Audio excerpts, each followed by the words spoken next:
It's honestly such a waste of time when you spend hours putting together your weekly newsletter, but the number of subscribers isn't even close to what it should be. If you feel like you're not doing a great job at getting more people to subscribe to your newsletter, stick around because in this video, I'm going to share two super simple but highly effective tips that will help you grow your subscriber list. First, let's take a look at the common strategies most websites use and why they don't work as well as they should. One of the most common things you'll see on websites is that users get an option to subscribe to the newsletter when signing up. Now, this might work for businesses that don't really focus on their newsletter and just send an occasional offer email every couple of months. But if you're someone who sends high quality newsletters every week or relies on email marketing as a major channel, this strategy is far from ideal. Why? Because honestly, who even signs up for a website just to subscribe to a newsletter? The people who do register usually have a specific reason for signing up, and subscribing to a newsletter isn't one of them. A better strategy that some websites use is placing a newsletter sign-up section in the footer. It's an improvement, but let's be real, it doesn't really do much. Taking it a step further, another approach is adding a sign-up form at the end of high-quality blog posts. This one works a bit better, but honestly, forget about all of this and just focus on this one strategy on what to share. Here's the first key tip.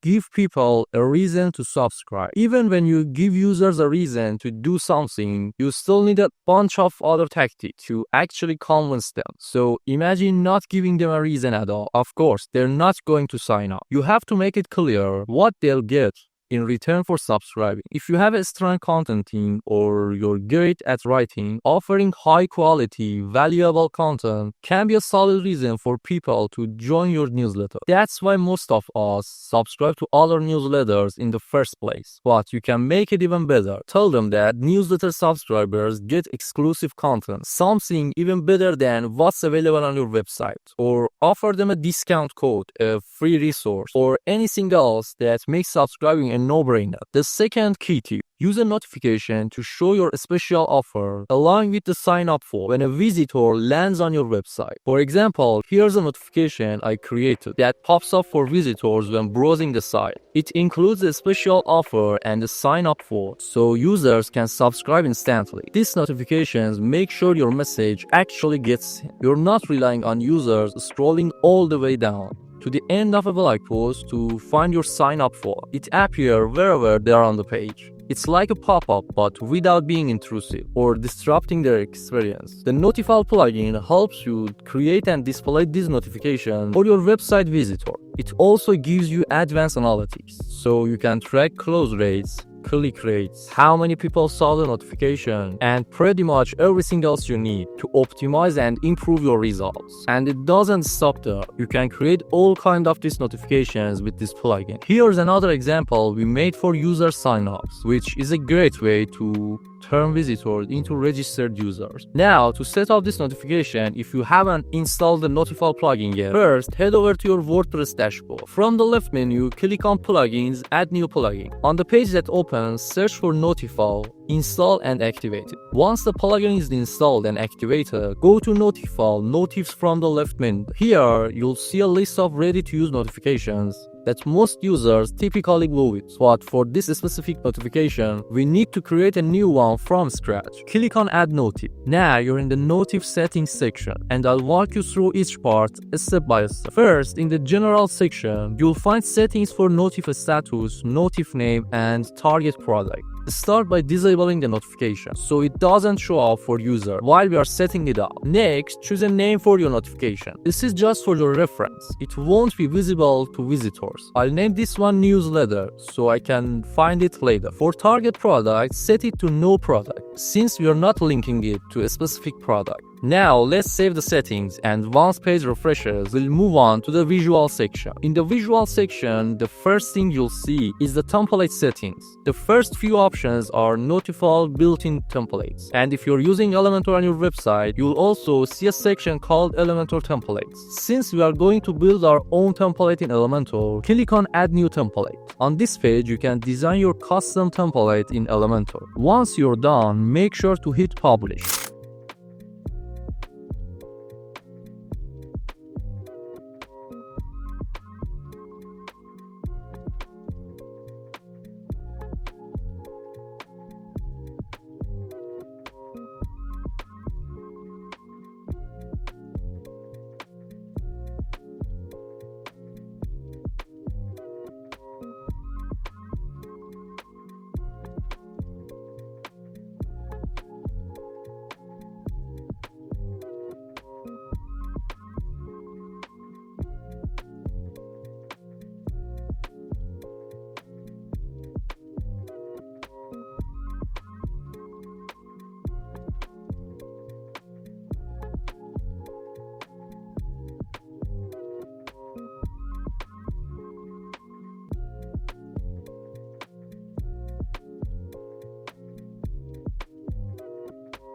Alright, I've designed my template and there are a few things you should keep in mind. First, always include the Notifal close icon widget. This allows user to close notifications so it doesn't feel intrusive. Plus, it helps you track the close rate in the dashboard. If it's too high, you'll know you need to tweak your notification. Second, set a proper width for your template so it doesn't take up the entire screen. I recommend keeping the widths under 300 to 350 pixels. On mobile, you can go full width, and that's totally fine. It depends on your design. If you don't want to spend time designing and you like the template I created, I put a download link in the description. You just need to download it, then go to your WordPress dashboard. In the Elementor templates, click on import template and upload the file. Once you've designed your template, click publish to save it. Then go back to the Notifal settings, refresh the page and your template should now show up here. Keep in mind that the template preview inside Notifal might look a bit different, but don't worry, on your live site it will appear exactly as designed. Now finish up the rest of the visual settings based on your preferences. Just a few things to note. Keep this option enabled so that if a user closes the notification, it won't show up again and annoy them. Also, skip this section. It's not relevant to this notification. After you're done with the visual settings,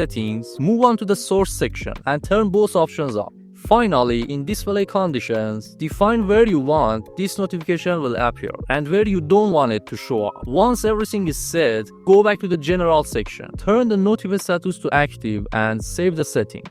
Now, make sure to test the notification on your website to confirm everything is working correctly. Also, check the Notifal dashboard daily to track how often your notification is shown, how many times it's closed, and how many users are clicked on it. Notifal's analytics even tracks how many people click the subscribe button so you can monitor your click rate. I really hope these tips help boost your website newsletter signups. I'm confident they'll bring great results, but I'd love to hear from you. Drop a comment and let me know if this strategy worked for you or if it didn't and why. If I see any interesting insights, I'll refine this strategy and share new tips in future videos. Thanks for sticking around till the end. If you enjoy content like this, make sure to subscribe. In the next videos, I'll be reviewing different websites and suggesting the best notification strategies for them. If you'd like your website to be featured, drop your domain in the comments. See you in the next one.